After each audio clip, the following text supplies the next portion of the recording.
Good evening. This is Congressman Adriano Espaillat representing New York's 13th Congressional District. I bring you greetings from the mothership, Washington Heights, and it is my honor to welcome you to the 4th annual Dominicans on the Hill. The past 2 years have been tough, but our growing Dominican diaspora has shown the world that we're nothing short of resilient. We have put together an amazing program for you tonight. Tonight you will hear from some of the biggest names in music, arts, politics, technology, and all of the diaspora, echoing this message and discussing how we move forward together. We'll be paying tribute to the great Johnny Ventura, celebrating our culture and looking at what's ahead for our communities in the wake of this pandemic. Don't forget to join me and get in the conversation in the comments here on Facebook and over on Twitter using hashtag Dominicans on the Hill. I want to thank the Dominican Americans across the country, many of you watching tonight, who every day make our nation a better place for all of us to live in. You are in a treat for tonight. Dominicanos hasta la tambora.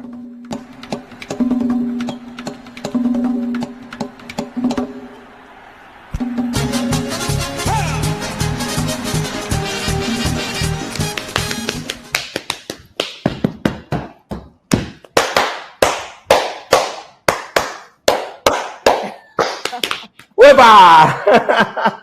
Hola, Mari. ¿Cómo que hola, chico? ¿Qué es lo que te pasa? What are you doing? Hello, buenas.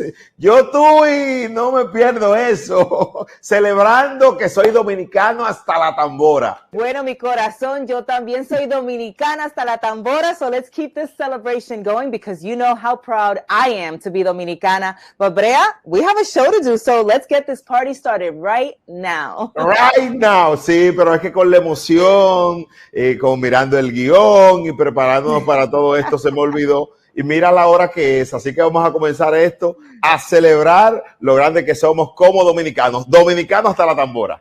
And now it is time to unwrap that Dominican pride because this is the 4th annual Dominicans on the Hill, and I am so very happy to be here. So let's welcome everyone. I am Damaris Díaz. Yo soy Brea Frank, felices de estar aquí compartiendo nuestro orgullo, nuestra pasión. We really couldn't be happier to help usher in tonight's festivities by kicking off this 4th annual virtual edition. And get ready because tonight we are going to have an amazing time. Pero ¿y la gente sabe lo que estamos celebrando? Claro que sí, Brea, nuestra patria, nuestra cultura, el orgullo de ser dominicano de pura cepa, dominicano hasta la tambora. Dominicano hasta la tambora.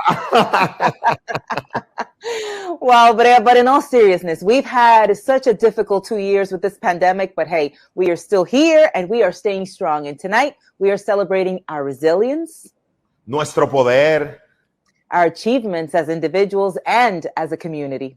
Nuestro brillo y nuestra determinación. And in celebrating each other, we empower the next generation by giving them examples of the members in our beloved Dominican diaspora excelling in ways beyond what we thought we ever could. Claro que sí, Damaris, vamos a esto. Nuestro primer artista viene desde nuestra República Dominicana, celebrando en grande todo un ícono para nuestro país y el mundo. Aquí está Fefita la Grande.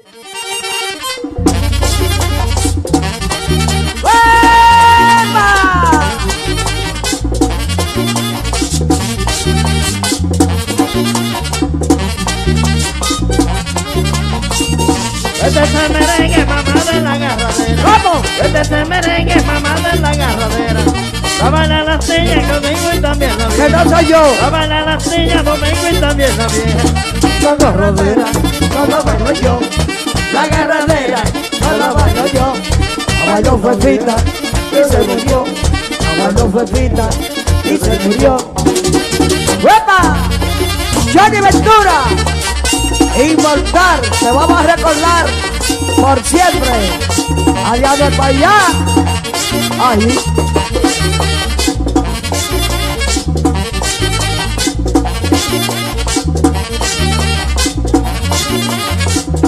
oigan mujeres y la vecina de lado.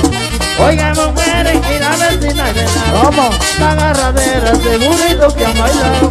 La agarradera, segurito que han bailado. La carretera, no la bailo yo. La carretera, no la bailo yo. Bailó una vieja y se murió. Bailó una vieja y le tiro, se murió. Que esa vieja no era yo. Johnny Ventura, el caballo mayor, inmortal. Por siempre te vamos a recordar.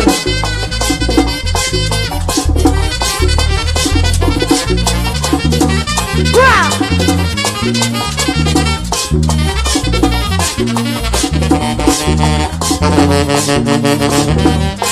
¡Ya! ¡Ah!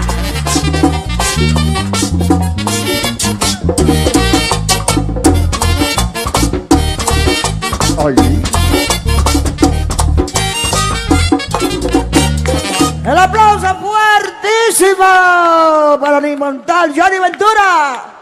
Gracias, Fefita la Grande, por ser parte de esta historia, Dominicans on the Hill. And this is just the very beginning. Y en este momento tenemos un segmento de tecnología. That's right. And here joining us tonight are the distinguished Dominican leaders in realm technology. So please help us welcome from Microsoft, Joel Duran, and from Amazon, Dora María Abreu. De TikTok, Pavel Martínez, y desde Google, Clarissa Abreu. Adelante. Thank you, Damaris Andrea. Welcome, everyone. Good evening. Buenas noches. This is the Dominicans in Tech at the Dominicans in the Hill. I'm going to jump right in and ask questions to our wonderful panel here. I'm going to start with Dora.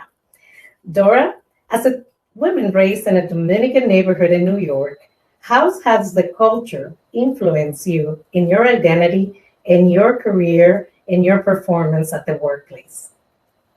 Wow, Clarissa, that's an awesome question. I'm a very proud Dominican, and one of the things that just stands out right away is the resiliency. It's to have that tenacity to get things done, no matter what problems or issues pop up. You just make it happen, and you get to your goals, and that is brought to the workplace as well. And also that sense of entrepreneurship. Being first generation in this country, my parents had their own business. It was a family business. Actually, they had two of them. One was an auto repair shop, and one was a liquor store. So going and living through that, we're very entrepreneurial. So when you go and work in the workplace, you're also doing, you're taking lead on projects. You're taking, bringing innovation and ideas to the table that some people are not even thinking about. So those are the things that I could tell you right off the bat and then networking, because we're very charismatic people. We come from large families, and we learn to network really early and to compromise. Yeah. So yes. Thank you. Well, it's wonderful. And Pavel, how about you? You work at TikTok, one of the most popular platforms nowadays, especially for Latinos and people of color. How has diversity played a role in the TikTok success? My understanding is we are the most users of this platform. How that happened? Yeah, I think TikTok is a beautiful platform in a sense that if you compare it to other social media platforms, like let's say Instagram, for example, the top 10 most popular people on Instagram, 5 out of the 10 are all Kardashians or Jenners. If you look at LinkedIn, they're all CEOs or presidents of certain countries, right? When you look at TikTok, like there's people in the Dominican Republic that are more popular than the most popular singers in the United States. You know what I mean? So I think it really like levels the playing field in many ways, where you don't have to be a celebrity to have a voice. You don't have to be a celebrity to grow a following, community, and even launch a business. So I think it's really democratized the ability to create a path for yourself. That's wonderful. Well, Dora, going back to you, technology is not a typical path for women, especially women of color. What motivated you to go into technology as you were growing up? Bueno, it was more like I didn't have a choice. My dad was a mechanic. He grew up in a shop his whole life. And thus it was a family business, and he took that pretty literal. So we were always in the shop if we weren't in school. And I was the gadget girl. I was girl number 3. So I was hands-on, working in the shop. And I'm one of those people. I drive stick. I can change a tire. I can change filters. I mean, there's like all those things that come into play. I just always was curious. I wanted to know how things worked. And I took things apart all the time. I just had to make sure everything was back together before my father noticed that I had it all in pieces. But other than that, that's really where I got my start. And I was just always I mean, I still am. Like when, my dad had a iPad that had broken, and he's like, oh, I got a surprise for you. And I get there and he's like, I had an iPad. We could take it apart. It broke. We could see how it works inside. Because he already knew. Like I was like, I wonder how that's working inside. So that's great. Hey, Joelle. I understand you attended Pathways in Technology for high school. It's a kind of a vocational school. How did that school influence or impacted you in continuing in technology? Yeah, PTech, Pathways in Technology Early College High School, is a very unique school in Brooklyn. It has two big partners, IBM, who is our corporate partner, and then they have CUNY, which is the community college based out of New York City, as their college partner. While you're going through high school, you kind of get an opportunity to not only get kind of workplace learning, so how to tie a tie, how to send an email, Excel, Word, but you also get experience and exposure to early college courses with other college students as a high school student. So for me, it prepared me for college, and it also prepared me for industry. My first internship was when I was 16 years old. So by the time I was 21, I had been in the industry for 5 years. Wow. So it really gave me that leg up and my opportunity. And, it's a privilege, and a privilege that I feel like others should be able to exercise as well. Yeah, you were a wonderful role model for us to continue to support charter schools, vocational schools, and technical schools for our younger generation. Abed, I cannot stop watching your TikToks. It's just amazing. Your personal TikToks are out of this world. What are you trying to accomplish with those TikToks? I mean, at the end of the day, I'm trying to create the representation that I wish I had when I was younger. When I think about when I was younger, mi abuelo me decía cada rato, do you see presidents with beards? Do you see them with do-rags, tattoos, earrings, CEOs? And I was like, oh, no, okay. And I understand what he was trying to do to me. He was trying to protect me from people's negative perceptions, but what he was indirectly telling me what to do was I needed to be more white in order to be successful.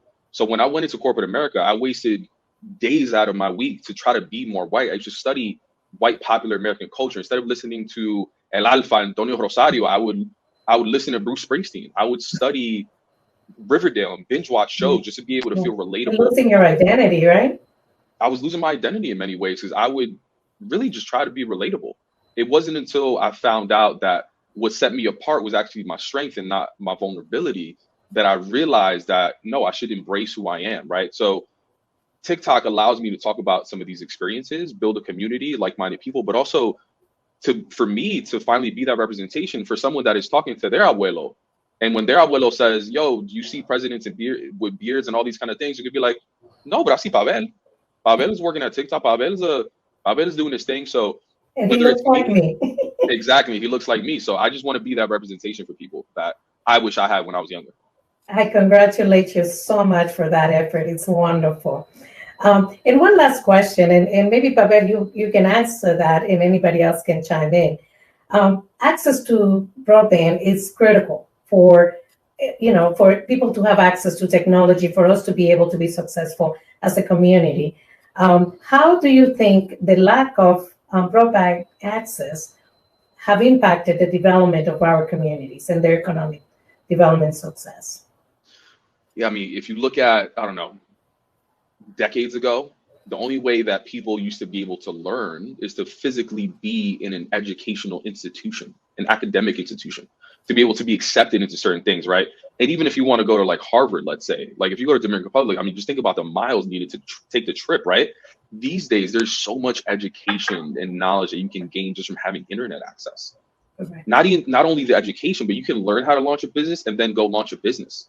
You can grow an audience. You have unlimited access to things with the right internet connection. Now, is that available for everyone? No. Which is why you see companies like Google, you see companies like Facebook invest in satellites that literally beam internet access down to rural areas. Now, imagine if this wasn't just taken up by a few companies. Imagine if governments dedicated money to do this and came together in some way to really solve this problem for everyone. I think it'll change the world. Any additional message that you guys would like to leave for our community? We have a couple of minutes to do so. I wanted to chime in really quickly. I think it's important to take part in some of the things that happen, like the Hour of Code, like First Robotics, and even the Science Bowls, because this gives those kids in our inner city schools an opportunity to really get involved in technology. Even if they don't have it individually available, they can take part in these broader programs that kind of teach them how to, do the technology, understand it, so that when they do get that access, they're able to hit the ground running as well with those skill sets. For me, technology was my escape. For many years, I didn't have internet at my house. I was borrowing the Optimum Wi-Fi from the people upstairs. The pandemic essentially exacerbated the inequity that there is in this world, especially in education. I think it's very critical for governments to support internet at home for people, regardless if it's like a certain level, because without that, you don't have access to an education. You don't have access to the internet. You don't have access to other venues like TikTok even, and it kind of stunts your growth. I think there's a lot that we can do from policy standpoint when it comes to inclusivity in the workplace as well. I think a lot of what we're talking about is diversity, is like literally just getting people inside these doors. But once we're inside these doors, a lot of us are just like, oh wow, nobody looks like me. Nobody can relate to me, right? So what are some things that we can do from a policy standpoint to make us feel more comfortable? I think the Crown Act is a great example. Right now, the way our hair naturally grows out of our heads is being policed. It's being called unprofessional. Our sexual orientations are being questioned and being told that we shouldn't be displaying that in the workplace. I mean, there's so many examples of policies that are actually in place right now that aren't protecting people that look like us. So that's one thing that I would encourage our policymakers to think about and take a look at and take action as well. Great. Well, thank you guys. Thank you very much. And now back to Brea and Damaris. Thank you. Wow, Joel, Dora, Pavel, Clarixa, qué interesante es poder conocer el poder de la educación en la tecnología y conocer así de a fondo los obstáculos que sobrepasan nuestros jóvenes hasta lograr conseguir sus metas. Enhorabuena y ha sido un gran placer.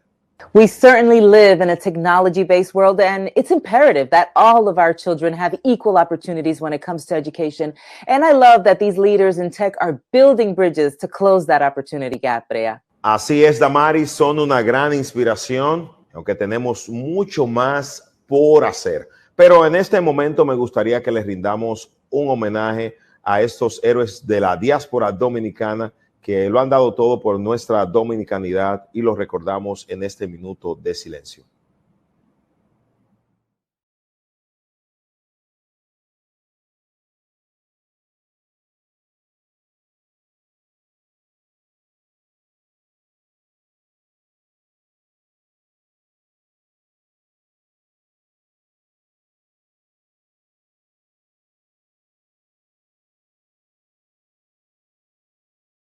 And this past year, we also lost a Dominican icon, the one and only Johnny Ventura.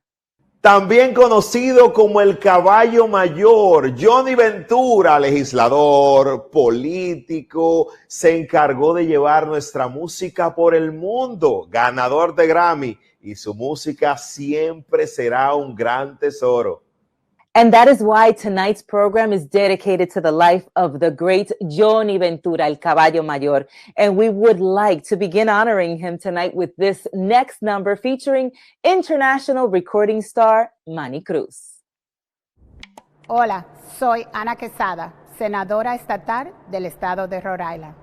Es para mí un privilegio presentarle esta fructífera conversación entre nuestro congresista del Distrito 13 del Estado de Nueva York, Adriano Espaillá, y el excelentísimo señor presidente de la República Dominicana, Luis Abinader. Buenas noches todos. Encontramos aquí con el presidente, el honorable presidente de la República Dominicana, Luis Abinader. Le habla el congresista Adriano Espaillá. Gracias por sintonizar a Dominicans on the Hill. Esta es una oportunidad para dialogar con el presidente y darle seguimiento a algunas de las propuestas que le presentamos en septiembre del año pasado en la ciudad de Nueva York. Bienvenido, presidente. La primera pregunta es realmente ¿qué podemos esperar de los escaños de los 7 diputados en ultramar y también el pedido para un posible escaño senatorial para los miembros de la diáspora? Bueno, muchas gracias, Adriano.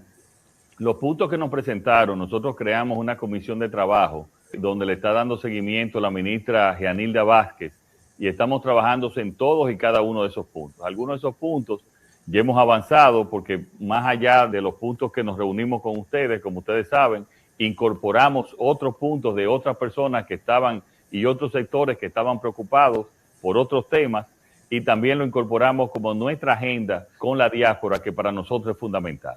Lo primero que quiero decir es que para este gobierno la diáspora representa un lugar especial en todas sus acciones. Y así lo consideramos aún, Adriano, en momentos tan difíciles donde todos los gobiernos del mundo han tenido que enfocarse en lo que ha sido la pandemia y la crisis económica consecuencia de esa pandemia, que en lo que tiene que ver con la política exterior y con la diáspora no nos ha permitido realmente desarrollar toda la agenda a la velocidad que queríamos. Pero está ahí pendiente y está realmente dispuesta a continuar. Sobre el tema de la diáspora, yo pienso que nosotros deberíamos, sobre su representación, hacer una discusión que pudiese realizarse en el Consejo Económico y Social sobre la representación efectiva a esa diáspora. Nosotros estamos de acuerdo en que esa diáspora tenga esa representación efectiva. Recuerden que fue el doctor José Francisco Peña Gómez, un líder histórico, herencia del cual nosotros somos herencia de sus ideas, que propuso en la Constitución esa representación de la diáspora. Por lo tanto, una representación más efectiva, nosotros estamos dispuestos a discutirla para el futuro. Sobre el tema también de los puntos, hemos estado trabajando en lo que es la tasa de los $10, la tasa de turistas. Le hemos añadido una forma más para el reembolso. Claro, estamos también trabajando para que de manera electrónica, desde que tú compres el ticket, pues todo dominicano ponga su número de pasaporte o su cédula y ya no se le cobre como debería de ser. Y es lo que nosotros aspiramos para los próximos meses. Claro, no es una variable que depende solo de nosotros. La Dirección General de Impuestos Internos, así como también el Ministerio de Turismo, han estado trabajando con las líneas aéreas para que adapten su software de la manera adecuada y también con las agencias de viajes internacionales. Esto yo pienso que esa facilitación, eso puede ocurrir en los próximos meses. Claro, desde ahora, cualquiera que quiera reintegrárselo en su tarjeta de crédito o a través del e-ticket, que se lo añadimos en esta administración también, otra manera de reembolso, puede hacerlo. Nosotros entendemos, sí, que hay muchos dominicanos de edad que quizás no tienen ese conocimiento digital, pero los jóvenes pueden hacerlo y de hecho, más de 5,000 lo hicieron en el pasado año, que es mucho más en relación en términos proporcionales en relación con otros años. También, recuérdate que nosotros teníamos previsto una reforma fiscal, presentar una reforma fiscal. Esa reforma fiscal no fue posible, por lo tanto, no pudimos hacer lo que queríamos, una readaptación donde disminuíamos muchos impuestos indirectos, como era el caso de los impuestos a los pasajes aéreos, y aumentábamos otros impuestos directos que siempre son más justos porque dependen de los niveles de ingresos. Y esa era la reforma que nosotros teníamos, pero ante las circunstancias de la pandemia, pues no encontramos que era el momento indicado. Pero también tengo que decirte sobre eso, Adriano, que también los impuestos del gobierno y las tasas del gobierno norteamericano son bastante altas. Incluso para viajar de República Dominicana, de Estados Unidos a República Dominicana, las tasas y los impuestos son mayores que si son internamente o si son, vamos a decir, a Puerto Rico. Por lo tanto, también hay un espacio para trabajar conjuntamente las dos autoridades y los dos gobiernos, teniendo en cuenta el peso político, social y económico que tiene nuestra diáspora para trabajar en ese sentido. En relación con los programas sociales, nosotros hemos incorporado la diáspora en el Seguro Nacional de Salud, que no estaba incorporada. Estamos incorporando la diáspora también en los programas de vivienda Familia Feliz. O sea, estamos tratando como son, como deben de ser, como dominicanos que deben de tener todas las facilidades sociales que tienen. Hemos incorporado incluso también a pensiones a personas que trabajaron toda su vida en la República Dominicana, pero que quizá los últimos años pues lo trabajaron también fuera del país, y hemos incorporado porque eso es de justicia. También estamos haciendo y creamos un departamento especial en pro dominicana, que yo creo que esto, Adriano, es algo que falta mucho. Falta mucho información sobre muchas áreas que ya hay incentivos para no solamente los dominicanos del exterior, sino en términos generales, nuestro país, y esa es una crítica que le hacen los organismos internacionales, es que tenemos demasiados incentivos fiscales para las inversiones de dominicanos en el exterior. Y creamos para eso un departamento especial en pro dominicana que empezó a trabajar en enero, que va a ir a todas las ciudades donde hay presente una mayor diáspora, y obviamente empezando en la ciudad de Nueva York, para que conozcan todas las facilidades que existen, que habían y que hemos hecho para las inversiones, y especialmente para la seguridad de sus inversiones en nuestro país. Entendemos de que también los altos costos de vuelo se debe a un problema de competitividad, y queríamos escuchar de usted sobre qué se está haciendo para dirigirse a ese Correcto, es un buen punto. Muchas de las facilidades que algunas ocasiones me piden cosas que ya existen, y que es bueno que la conozcan, y nosotros vamos a hacer toda la promoción para que esas facilidades en el área de inversiones se conozcan. Sobre el tema de los pasajes, fíjate que en diciembre, Adriano, subieron de manera irracional el costo de los pasajes, especialmente entre Nueva York y Santo Domingo, y entre Miami y Santo Domingo. ¿Qué nosotros respondimos? Nosotros respondimos contratando charters para que pudiesen vender a $500 ida y vuelta durante ese tiempo. Eso por lo menos forzó a que esas líneas aéreas no continuaran subiendo los pasajes, porque hay un problema real de competencia, de mercado. Tenemos pocas líneas aéreas volando, tienen muchas rutas, pero son las mismas compañías. Entonces nosotros, para que el pueblo dominicano conozca, y especialmente la diáspora, estamos promocionando e incentivando para que se establezcan líneas en el país donde puede incentivar la competencia. Ya hemos logrado que se establezcan para la Florida y para Sudamérica una línea llamada Red Air, que es de capital dominicano-venezolano. Y ese para hacer competencia, y que haya competencia en lo que tiene que ver con la Florida. En lo que tiene que ver con ya la parte norte-este, pues está Skycana, que también fue la compañía que empezó operaciones con los charters en diciembre, y está también Arayet, que es una nueva línea de capital norteamericano, dominicano también, que viene con una gran cantidad de aviones, y todo eso va a incentivar la competencia y va a hacer que los precios disminuyan.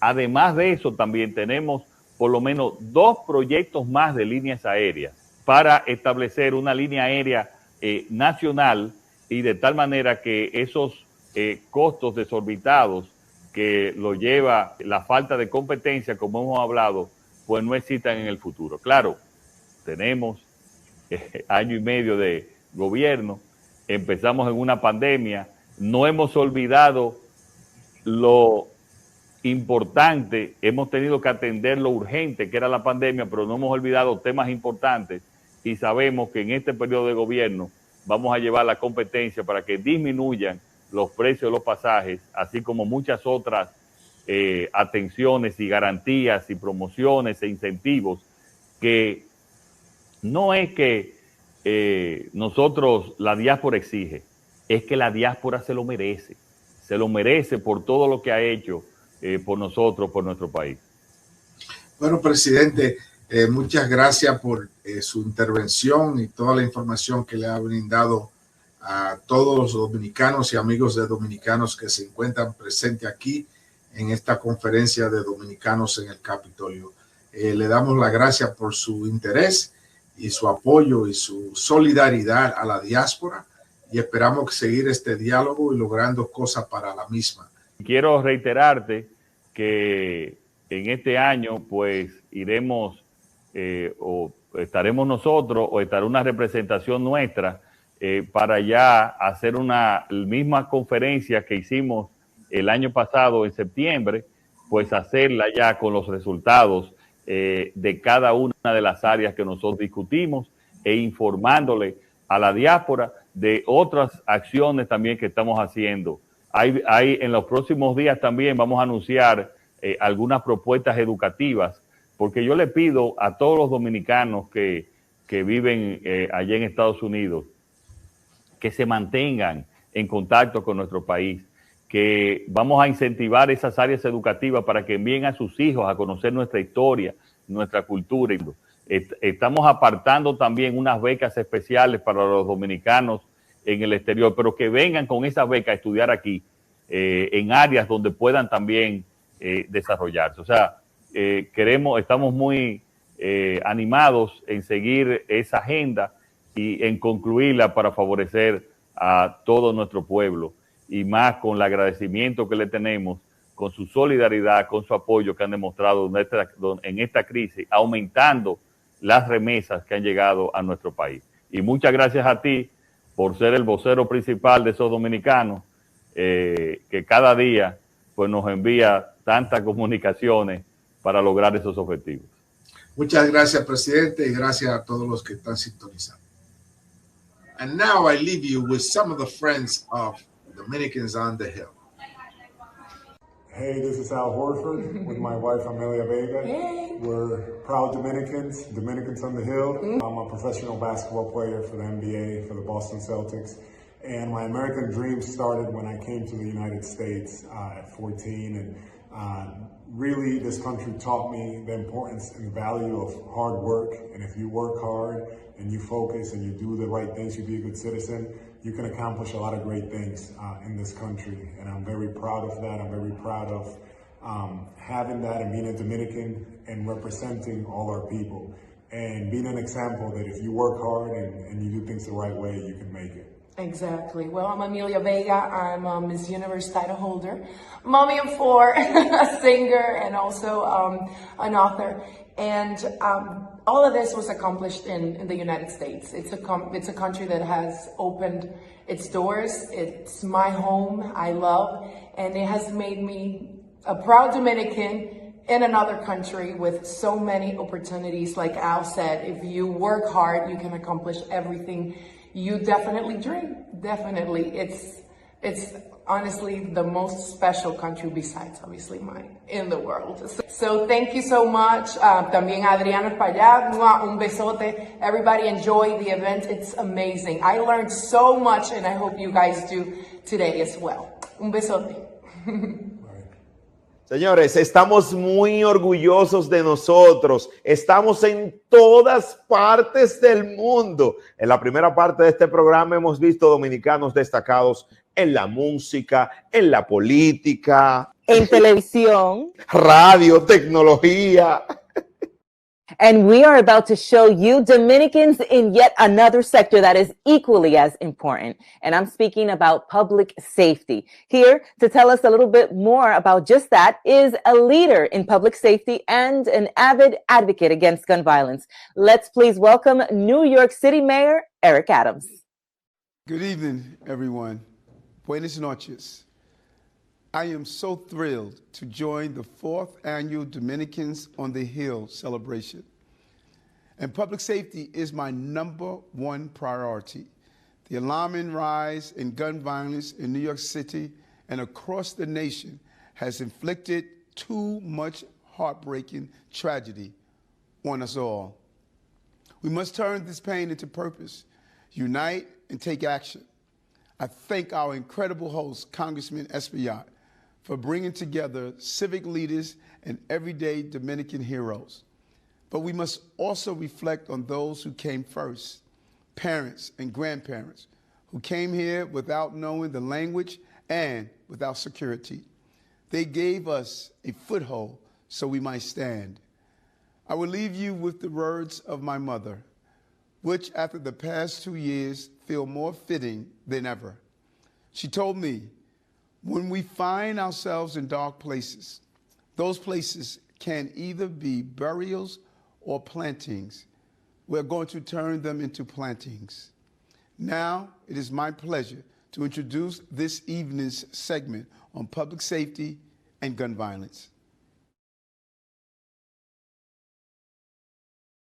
Thank you, Mayor Adams. So incredibly grateful to be with you all this evening. As many of you know, in 2020, we were hit with a global pandemic, racial and civil unrest. And when it came to violence in our community, there was so much tension between community and law enforcement. But I'm so incredibly grateful that we have an incredible panelist here to unpack just that. Dr. Lieberman, we'll start with you. Can you talk to us a little bit about the mental health impacts that we have experienced over the last couple of years? Well, Julia, we've experienced a crisis like none in our lifetimes, I think. We know historically that whenever there are crises, whether it's social crises, whether it's due to an epidemic, whether it's due to any type of military conflict, that this causes social unrest, and with that comes violence. And oftentimes it becomes gun violence that's lethal. In this instance, we've had not just one, but 4 different types of crises. And all this placed great stress on the population as a whole. Stress is basically pressure. And we were living our lives under more pressure than we had done ever before, really. Now, this is a different kind of pressure, though, because we've had crises before. We've had fires, we've had hurricanes, we've had 9/11, we've had terrorist attacks. But those are like one and dones. This has lasted 2 years, and it's been sustained, and it's affected everybody, but in no place has it been more intense than in where I live and work, which is in northern Manhattan, and the community we serve in the hospital, Washington Heights. And that's because a lot of people live in multi-generational families close together, and also they're employed in essential work jobs. They had to work in transportation, they had to work in food services, they had to work to support hospitals and healthcare facilities. And this exposed them to the virus and made them work as opposed to find ways to protect themselves. Now, the other thing is that the healthcare systems, including what I do, which is probably mental health care, we couldn't do it because you couldn't see patients and we couldn't provide the care. So the result was people weren't getting treated and there was an increase of homelessness. And the combination has been manifest in a number of ways, but unfortunately, one of the worst ways is through violence and gun violence. Yeah. And in many ways, it was the perfect storm. And no more community other than those who are living the realities felt the brunt of that. So Haley, as a community activist and someone who's been in the front lines, can you talk a little bit about the intersection of mental health, violence, and just the mistrust that exists in communities when dealing with law enforcement? Yes, of course. Thank you, Julia. And Dr. Lieberman, I agree with so much that you've already mentioned. In talking about violence prevention, we definitely have to talk about the traumas that exist and the historic mistrust. When we're thinking about mistrust, it's included racial profiling by the police. It's included many incidents of police brutality, and also the reality of mass incarceration that's really affected our communities for many generations, right? And because of that mistrust, we have to acknowledge and really value community-based approaches to increasing public safety, meaning that everyone plays a role in keeping their community safe and giving space for community to play that role in making their blocks, their buildings, their neighborhoods a safer place. And what has that really looked like on the ground? It's really looked like meeting people where they're at with holistic interventions, like the New York City Crisis Management System that has used credible messenger organizations like the Center's Save Our Streets program that has used credible messengers to be on the ground to de-escalate and mediate incidents that could lead to gun violence and also retaliatory violence, because they're using their credibility of knowing folks on the ground to know how to best intervene and help. Also, our programs like RISE Project that's really looking at a community-based lens to talking about domestic and also just making our communities, safer and improving and maintaining our quality of life through placemaking and placekeeping strategies. And of course, our root cause issues, right? So increasing economic investment in our communities is so important. And when we're valuing people and bringing people to the table to play that role, I'm talking about everyone can play a role no matter what your job is. So we can incorporate el salon, incorporate la bodega, because we know a lot of this stuff happens in our communities. And if we're incorporating folks to have those pieces, we can really that's what work on the ground looks like in keeping our community safer. I love that. Thank you so much, Haley. You know, I think it's important to bring in the chief and his perspective in regards to the mistrust and also the impact that has had on law enforcement and how our officers are able to do their work. So, Chief, can you talk to us a little bit about that?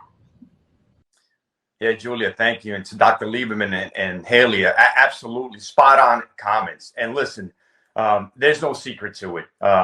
There's a myriad of internal problems for decades within the police department. And number one, and most prevalent, unfortunately and sadly in our city, has been that mistrust. And we cannot move forward as a police department, as an agency, certainly in this pivotal moment in the city, if not across the country, but specifically in New York City, where our youth continue to get gunned down and arrested with guns, if we don't get in this together. And this panelist here is exactly what we need day in and day out on the streets, from the people on every corner, from credible messengers to the local clergy to elected officials at every level, local, state, and federal. And specifically the buy-in from the police department, from our police commanders, from every cop on the street. Because what we're seeing is a revolving door of our youth getting shot, of our youth getting arrested with guns, from the Bronx to Brooklyn to Staten Island, all across the city. And we need the help. We're crying out for help. As a police department, we're crying out for help. And it will not work unless we have the people who live day in and day out in those neighborhoods do it. Because as we all know, if you're in Harlem or Washington Heights, from one block to the next, it's a totally different neighborhood. And so we don't need someone to come in from the outside, parachute in, and tell us, hey, this is what's going to work in your neighborhood. It will not work. It will fail. Let's get everybody in from our neighborhoods to get on and get this right. So knowing that 10 minutes is never enough to talk about anything, especially something this big, I would love to end with just some closing remarks. And my hope is that we can end with thinking about what is hopeful and where can we get to if we all work collectively. Dr. Lieberman. Well, this is not going to be rectified and normalized with a quick fix. It's going to take us a while to come out of this. But the good news is that we can learn lessons from what we've experienced. And these are problems we can solve, but it's going to take commitment, and it's going to take cooperation, and it's going to take groups and stakeholders coming together. And I hope that in addition to the society realizing that, in the healthcare system understanding that mental health care will be elevated as an important component of society and in healthcare services. Thank you for that. Haley. Yes, absolutely. You know, unfortunately, shootings are up in our communities, but that doesn't mean that we can't still feel that our future as a city is bright. We must always operate with the mentality of being solution oriented. And again, that we could all play a role in public safety. So we really have these community-led approaches that are at the table, really being focused and knowing that we can all play a role. I think that, again, we have a very hopeful future in helping to address the root cause issues of gun violence, because again, gun violence is pulling that trigger is the last thing that happens. There's so many structural factors that come into